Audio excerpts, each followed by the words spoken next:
لا حول ولا قوة إلا بالله العلي العظيم. أعوذ بالله من الشيطان الرجيم. بسم الله الرحمن الرحيم. الحمد لله رب العالمين، والصلاة والسلام والتحية والإكرام على البشير النذير السراج المنير سيدنا ونبينا وشفيعنا إن شاء الله أبي القاسم محمد.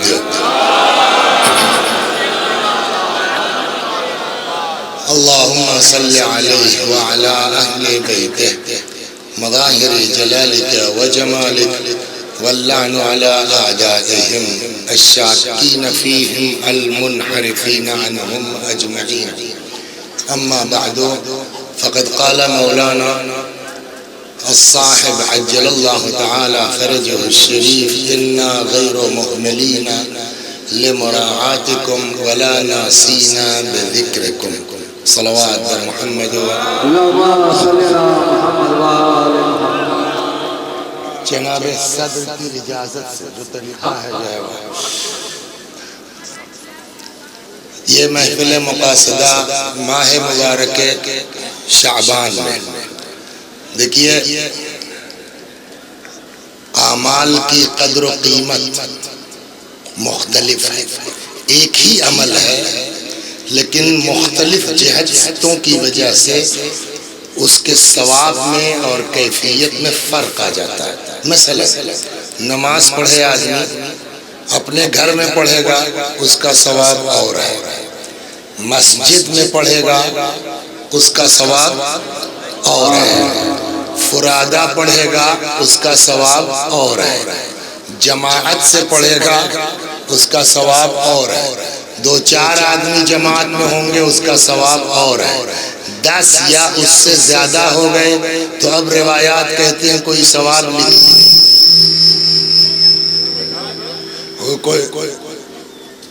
وہ ان کی غلطی نہیں ہے، میری آواز کچھ ہلکی سوچا بڑھا دیں تو اس نے وہ کیا.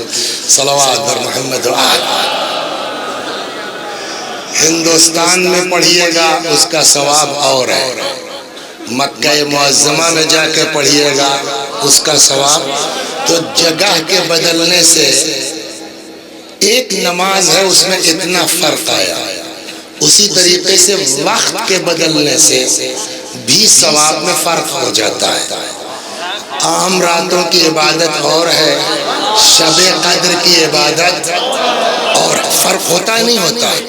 اسی طریقے سے مہینہ بدلنے سے عبادت کے ثواب میں فرق ہو جاتا ہے.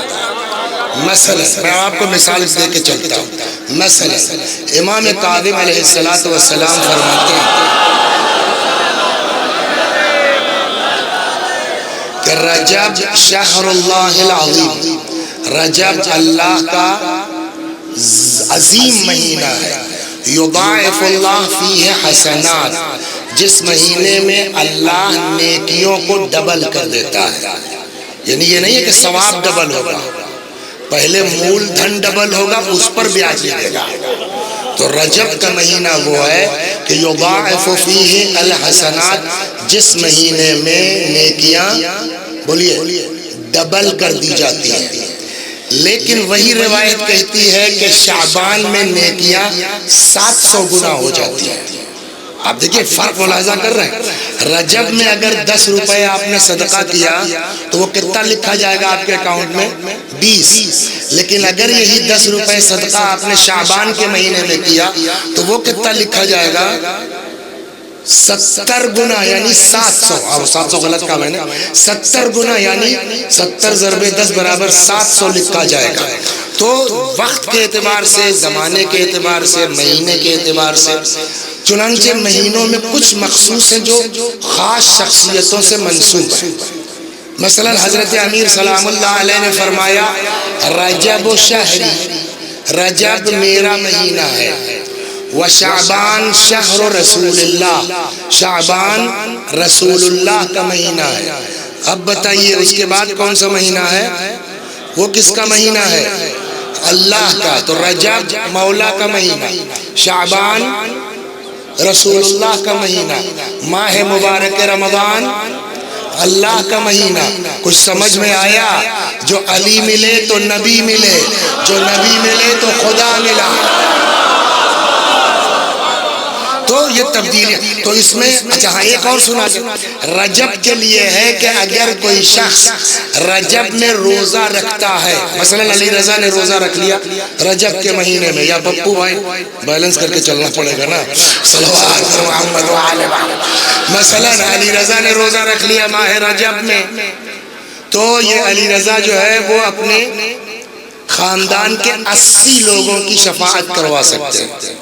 پپو بھائی نے روزہ رکھ لیا رجب میں، تو یہ خالی اپنا میٹر نہیں بلکہ 80 لوگوں کی شفاعت. روایت کہتے کہ اگر کسی نے رجب کے مہینے میں روزہ رکھ لیا کتنے لوگوں کی شفاعت کر سکتا ہے؟ اپنے گھر خاندان کے 80 لوگوں کی شفاعت کر سکتا ہے.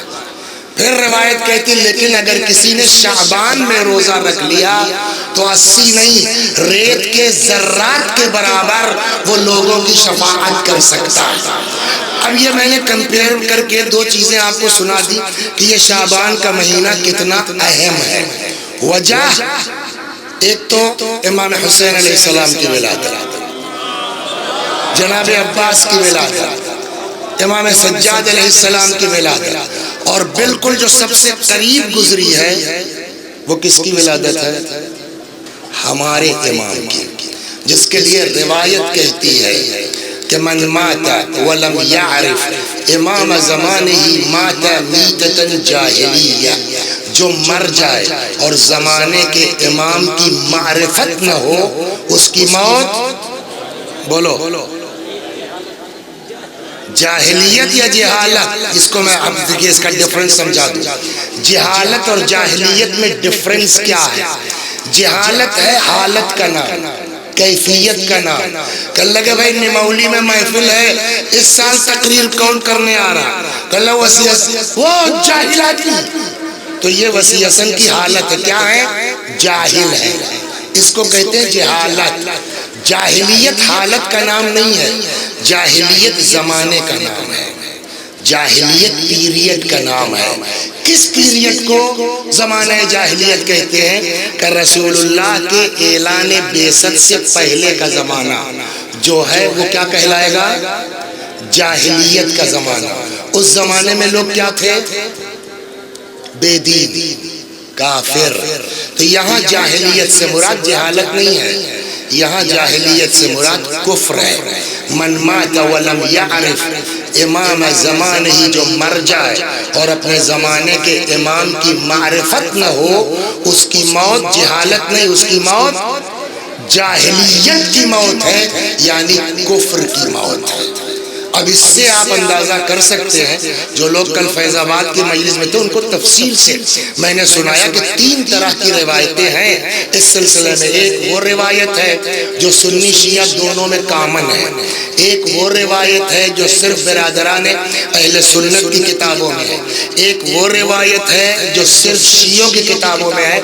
الفاظ الگ الگ ہیں لیکن ان تینوں قسم کی روایت کا ایک مفہوم ہے کہ جو امام کو پہچانے بغیر مر جائے اس کی موت کفر کی موت ہے.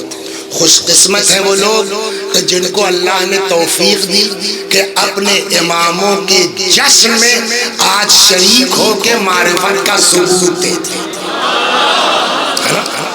لیکن بہرحال اس سنجیدگی کو برقرار رکھنا چاہیے. اگر ہم کو یہ احساس ہے کہ ائمہ معصومین علیہ السلام بھی آتے ہیں. بس ایک آدھ داستان میں سناتا ہوں اس لیے کہ شعراء کی فہرست بھی ہے اور ہم کو تو لوگ سنتے ہی رہتے ہیں.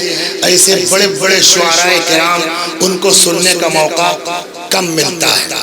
تو یہ جو زمانہ ہے وہ ہمارے امام کا زمانہ ہے. اب آپ کہیں گے کہ صاحب آپ نے یہ کیوں کہا ہمارے امام؟ کیا مولا ہمارے امام نہیں ہے؟ کیا امام حسین ہمارے امام نہیں ہے؟ کیا بقیہ 11 امام ہمارے امام؟ بولیے ہاں یا نہیں ہے؟ پھر کیوں کہتے ہیں آپ ہمارے امام؟ دیکھیے قرآن میں ایک آیت ہے، ارشاد ہوتا ہے یوم ندعو کل اناس بامامہم. قیامت کے دن ہم ہر انسان کو اس کے امام کے ساتھ بلائیں گے. ایک بچن اور بہو بچن کا فرق تو معلوم ہے نا. امام ہے واحد سنگلر ایک بچن، امام کا بہو بچن اور پلیورل ہے ائمہ. یہ نہیں کہا گیا کہ ہم قیامت میں لوگوں کو ان کے اماموں کے ساتھ بلائیں گے. کیا کہا گیا؟ ہم قیامت میں ان کو ان کے امام کے ساتھ بلائے جائیں گے. کیا مطلب ہوا؟ علی ہیں امام، ان کے پیچھے سلمان ہوں گے، ابو ذر ہوں گے، مقداد ہوں گے، امام حسین کے ساتھ ان کے زمانے کے لوگ ہوں گے، امام سجاد کے ساتھ ان کے زمانے کے لوگ ہوں گے.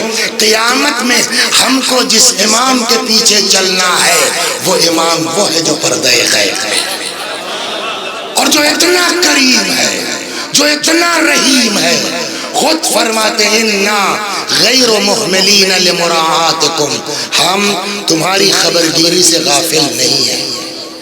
ولا ناسین بذکرکم، ہم تم کو بھولے نہیں ہیں. بس شرط یہ ہے کہ جو طریقہ ہے پکارنے کا اس طریقے سے پکارو، اپنے امام پر اعتبار ہو. بحرین ایک ایسا ملک ہے بدقسمت جس کو کہیے کہ شروع سے شیعہ اکثریتی ملک رہا ہے. آج بھی عراق سے زیادہ پرسنٹیج ہے شیعوں کی بحرین میں، لیکن بدقسمتی ان کی ہمیشہ اگینسٹ میں جو ہے وہ ان کا حاکم ہوتا. آج بھی وہی حال ہے. ایک زمانہ ایسا بھی تھا کہ اسی بحرین میں بادشاہ ٹھیک آدمی، اس کا وزیر ناصبی. ناصبی کس کو کہتے ہیں؟ کہ جو علل اعلان العیاذ باللہ استغفر اللہ امیر المومنین سلام اللہ علیہ کو برا بھلا کہتے ہیں، گالیاں دیتے ہیں، اس کو کہتے ہیں کیا؟ ناصبی. یہ وزیر ناصبی ایک دن لے کے آتا ہے ایک انار. لانے کے بعد بادشاہ کے سامنے کہتا ہم نے کتنا سمجھایا آپ کو کہ ان لوگوں کا دین ٹھیک نہیں ہے، مذہب ٹھیک نہیں ہے، آ جاؤ ہماری لائن پہ. یہ دیکھو قدرت نے کلمہ لکھ دیا ہے. انار کے اوپر ایسا کھدا ہوا تھا لگ رہا تھا جیسے قدرتی لکھا ہوا ہے. لکھا کیا تھا؟ لا الہ الا اللہ محمد رسول اللہ ابو بکر عمر عثمان علی خلفاء رسول اللہ. دیکھا یہ ہے دین، یہ ہے حق. اب بادشاہ بیچارہ کیا کرے؟ اس نے جو مین شیعہ تھے بلا لیا. یہ کیا ہے؟ اب بیچاری شیعہ کیا بتائیں کیا ہے؟ ان کا ہم کیا بتائیں؟ تو اس کا مطلب تمہارا دین حق نہیں ہے. کسب ایسا نہیں ہے، اس میں کچھ چکر ہے، کا ثابت کرو. بس آپ 3 دن کا ٹائم دے دیجئے. بادشاہ نے کہا 3 دن کا وقت ہے، اگر اس میں آپ سازش ثابت نہیں کر سکے سب ختم. اس مذہب کو جو ہے وہ ایک دم ماننا جرم ہو جائے گا. اب کیا کریں؟ یہ لوگ بیچارے پھنس گئے. جتنے اپنی قوم کے بڑے بڑے سربراہ مومن لوگ تھے ان میں 700 لوگوں کو چھانٹا گیا. 700 میں سے 70 کو چھانٹا گیا، 70 میں سے 7 کو چھانٹا گیا، 7 میں سے 3 لوگوں کو جو بہت مومن تھے ان کی نگاہ میں ان کو الگ کیا گیا. طے یہ ہوا کہ روزانہ ایک آدمی جائے گا پہاڑ پر، امام سے فریاد کرے گا. امام کے علاوہ اب کوئی اس مشکل سے بچانے والا نہیں ہے. پہلے دن پہلے صاحب گئے فریاد کر کے چلے آئے پوری رات. دوسرے دن دوسرا مومن گیا چلا آیا. تیسرے دن جو آدمی گیا اس کا نام ہے محمد ابن عیسیٰ بحرینی. آج آخری رات ہے نا، پوری قوم کے اوپر تلوار لٹک رہی ہے. آج اگر کچھ نہیں ہوا معاملہ ختم.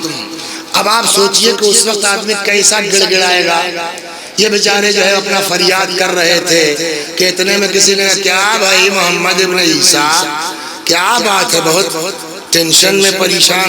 بھائی صاحب ڈسٹرب مت کیجئے، ہماری پوری قوم پر مصیبت ہے، ہم اپنے امام کو پکارنے آئے ہیں. مان لو ہم تمہارے امام ہیں تو کہا اگر ہمارے امام ہو تو تم کو بتانے کی ضرورت نہیں ہے، پتا ہے آپ کو. انار والے کیس میں آئے ہو نا. اب ہوش آیا جی، جواب ملا. جواب ابھی نہیں سناؤں گا، لاسٹ جواب ملا. وہاں سے بھاگے. اب تو خوشی کا ٹھکانہ نہیں نا. پبلک نے پوچھا کیا ہوا؟ کہ یہاں نہیں، بادشاہ کے سامنے. بادشاہ کے دربار میں پہنچے، بولو جواب لائے ہو؟ کہا ہاں۔ بتاؤ؟ کہا یہاں نہیں۔ تب وزیر کے گھر، اب وہ ساری شرارت تو اسی کی تھی، سمجھ گیا۔ اس نے کہا صاحب اگر آپ چل رہے ہیں تو ہم جا کے آپ کا انتظام کریں۔ محمد ابن عیسیٰ نے کہا نہیں سر، اگر یہ ہم سے پہلے چلا گیا ہمارے پاس کوئی جواب نہیں ہے، آگے آگے ہم چلیں گے، پیچھے پیچھے آپ چلیں گے، اس کے پیچھے یہ وزیر ہوگا۔ چلے۔ امام نے کیا فرمایا تھا؟ جانا وزیر کے گھر، ایسے اندر جانا، بائیں طرف ایک زینہ ہوگا، اس سے اوپر جانا، پھر اس طرف میں جو ہے ایک کمرہ ہوگا، کمرے میں آگے جا کے ایک طاق ہوگا، طاق میں ایک تھیلی رکھی ہے، تھیلی میں ایک سانچہ ہے لکڑی کا، جس پر یہ سارے حروف الٹے کھدے ہوئے ہیں۔ جب یہ انار چھوٹا تھا سانچے کو اسی میں باندھ دیا، کیسے دیکھتے نہیں ہیں اینٹا جو ہوتا ہے اس پر لکھا رہتا ہے، کیسے چپتا ہے اس پر الٹا، اس میں سانچے میں ہے مٹی ڈالی تو مٹی تو نرم ہے فوراً ہو جاتا ہے۔ اب یہ گئے، انہوں نے وہ نکالا تھیلی کے اندر سے سانچہ نکالا، قسم یہ ہے یہ سارے حروف اس سانچے کے اندر الٹے کھدے ہوئے ہیں۔ جب انار چھوٹا تھا باندھ دیا گیا، دھیرے دھیرے دھیرے دھیرے انار اس میں بڑھتا رہا، جب ٹائٹ ہوا یہ سارے حروف چھپ گئے، لگتا ہے قدرتاً چھپ گیا۔ ہو گئی بات نا؟ لیکن ابھی کیسے؟ ابھی ثابت نہیں کر پائیں گے، سازش ہے یہ صاحب۔ 3 دن کا ٹائم لیا گیا تھا، اسی لیے دھیرے سے رکھوا دیا گیا۔ کیا جواب ہے آپ کے پاس؟ یہ کوئی جواب نہیں ہوا ہے نا، لیکن امام وہ ہے جو ہر بات کو ذہن میں رکھ کے جواب دے گا۔ کہا صاحب ٹھیک ہے اگر سازش ہے تو کوئی بات نہیں، یہ انار تو بالکل صحیح سالم ہے نا، یہ کہیں سے کٹا پیٹا جوڑا ووڑا نہیں ہے نا، دیکھ لیجئے آپ لوگ۔ کہا اس انار کے اندر کیا ہونا چاہیے؟ دانا۔ کہا میں گارنٹی دیتا ہوں ایک دانا اس کے اندر نہیں ہے۔ تب کا انار پھوڑ کے دیکھ لیا جائے، صرف دھواں اور خاک نکلے گی۔ انار کو توڑا گیا، دھواں خاک۔ بادشاہ نے کہا محمد ابن عیسیٰ یہ کہاں سے لائے جواب تم؟ محمد ابن عیسیٰ نے کہا بادشاہ تو بھی تو اپنا آدمی ہے، ہم بغیر مالک کے نہیں ہیں، ہم بغیر سرپرست کے نہیں ہیں، ہمارا مولا اس نے جواب۔ اگر مولا نے جواب دیا تو 3 دن کیوں لگا؟ سوال یہاں ہے۔ محمد ابن عیسیٰ نے کہا کہ صاحب میں نے بھی یہ سوال پوچھا امام سے، مولا 3 دن میں پوری قوم ادھمری ہو گئی، اے مولا 3 دن تک کیوں آپ نے تڑپایا؟ امام نے فرمایا مجھ پر الزام رکھتے ہو، تم کو اپنے اوپر بھروسہ نہیں تھا، تم نے کیوں بادشاہ سے 3 دن کا ٹائم لیا؟ خدا کی قسم اگر وہی بادشاہ کے دربار میں پکارتے یا صاحب السماء، میں وہیں آ کے جواب دیتا۔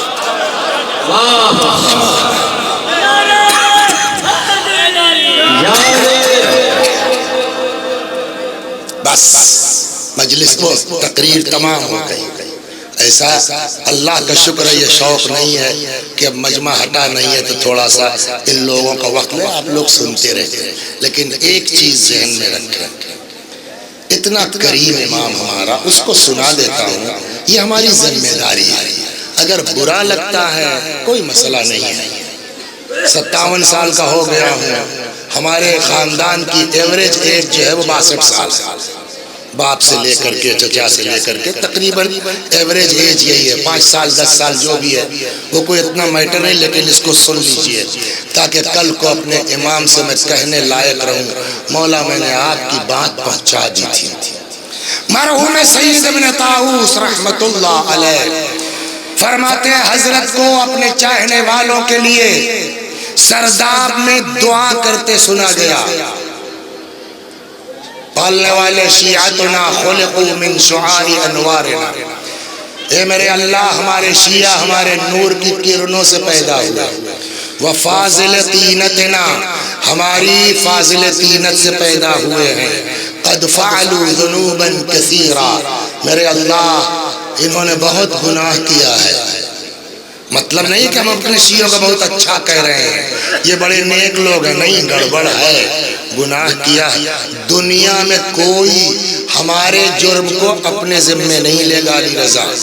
بدماشی ہم کریں گے، ایک وقت وہ آئے گا جب بیوی الگ ہو جائے گی، ایک وقت وہ آئے گا جب باپ کہہ دے گا بھیا ان سے ہم سے مطلب نہیں ہے، یہ اپنے عمل کے ذمہ دار ہیں. ہوتا ہے نہیں ہوتا؟ اکلوتا میرا امام ہے، شرارت ہم کرتے ہیں، بدماشی ہم کرتے ہیں، اور وہ کہتے ہیں خدا یہ میری وجہ سے ہو گیا. سوچ سکتے ہیں آپ؟ یہ جملہ یہ ہے قد فعلوا ذنوبا کثیرا، پالنے والے انہوں نے بہت گناہ کیا ہے، مگر کیوں؟ اتکالا علی حبنا و ولایتنا، ہماری محبت ہماری دوستی پر ان کو بھروسہ ہو گیا تھا، یعنی ہماری وجہ سے کر لیا. اس کے بعد دعا سن لیجیے اور تمام تقریر. ان کان ذنوبہم بینک و بینہم فاصفح عنہم، پالنے والے اگر انہوں نے تیری نافرمانی کی ہے، ان کا گناہ تیرے ان کے بیچ ہے، فاصفح عنہم، اللہ ان کو معاف کر دے. لقد رضینا یا فقد رضینا، ہم ان سے خوش ہیں. معمولی بات ہے کہ خدا کی بارگاہ میں ہمارے گناہ کو اپنے ذمے لے کے کہیں اللہ ان کو معاف کر دے، ہم ان سے خوش ہیں، ہم ان سے راضی ہیں. اس کے بعد دوسرا جملہ وَإِن كَانَ ذُنُوبُهُمْ بَيْنَهُمْ، اگر ان کا آپس کا معاملہ ہے، کسی نے کسی کو گالی دی ہے، کسی نے کسی کا حق مارا ہے، کسی نے کسی کے ساتھ ظلم کیا ہے، اب امام نے نہیں کہا اللہ ان کو معاف کر دے، لیکن پھر بھی دعا کی ہے. کیا پالنے والے اگر ان کا معاملہ تیرا ان کا ہے معاف کر دے، ہم ان سے خوش ہیں، لیکن اگر ان کا آپس کا میٹر ہے، نہیں کہا اللہ معاف کر دے، لیکن پھر بھی دعا کی اللہ ان کو توفیق دے دے کہ یہ ایک دوسرے کو معاف کر دے. بس آپ کو اچھی لگے بری لگے میں بات کہہ کے جا رہا ہوں، خدا اگر ان کے اور تیرے بیچ ہے معاف کر دے، ہم خوش ہیں. اگر ان کا آپس کا میٹر ہے، ان کو توفیق دے دے کہ ایک دوسرے کو معاف کر دے. کیا نام ہے بیٹا آپ کا؟ ظہیر عباس نے ہم کو جو ہے وہ کوئی گالی دے دی مثال کے طور پر. اب لوگوں نے آگے کہا کہ وہ نہیں ظہیر لڑکا اچھا ہے ایسا، اور مولوی صاحب اس کو بیچارے کو ٹینشن تھا، منہ سے نکل گیا، جانے دیجئے معاف کر دیجئے. ہم نے کہا میں زندگی میں معاف نہیں کروں گا. امام کی دعا کیا ہے؟ اللہ ان کو توفیق دے کہ یہ معاف کر دے. پپو صاحب امام کی دعا ریجیکٹ ہو سکتی ہے؟ بولیے علی رضا، امام کی دعا رد ہو سکتی ہے. امام نے کہا اللہ ان کو معاف کرنے کی توفیق دے، اور ہم معاف کرنے کو تیار، تو اس کا مطلب امام کی دعا ریجیکٹ ہو گئی.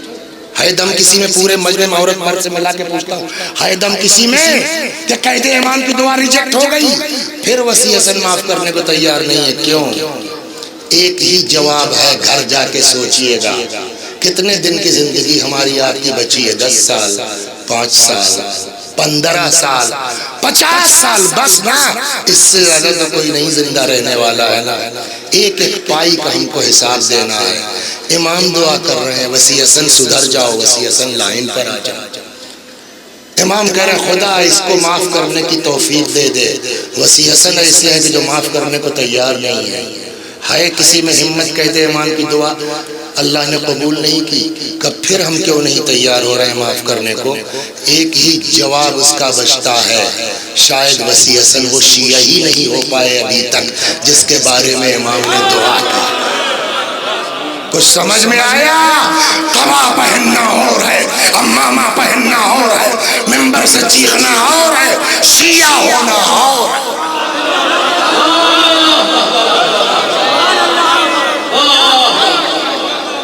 مولا میرے آقا، مگر کچھ بھی ہو یہ لوگ آپ کی محبت میں بیٹھے ہیں، ان لوگوں نے اتنا بڑا جشن آپ کے عشق میں کیا ہے. مولا ایک بار ہاتھ اٹھا دیجئے، خدا ہم سب کو آپ کا چاہنے والا بنا دے. جن لوگوں نے جس طرح بھی اس جشن کے لیے اہتمام کیا، کسی نے جھاڑو دیا، کسی نے فرش بچھایا، کوئی بیچارہ کرسی لایا، پھر کل اکٹھا کرنا تو پھر بھی آسان ہے، پروگرام ختم ہونے کے بعد سمیٹنا وہ اور سخت ہوتا ہے، تھکے ہارے۔ یا اللہ جن جن لوگوں نے اس اہتمام میں شرکت کی ہے، محنت کی ہے، کسی نے طاقت سے، کسی نے پیسے سے، یا اللہ سب کی کوششوں کو قبول فرما، ہم سب کو آقا کے چاہنے والوں میں شمار فرما۔ والسلام علیکم ورحمۃ اللہ وبرکاتہ۔ 20 منٹ ٹھیک ہے نا آقا؟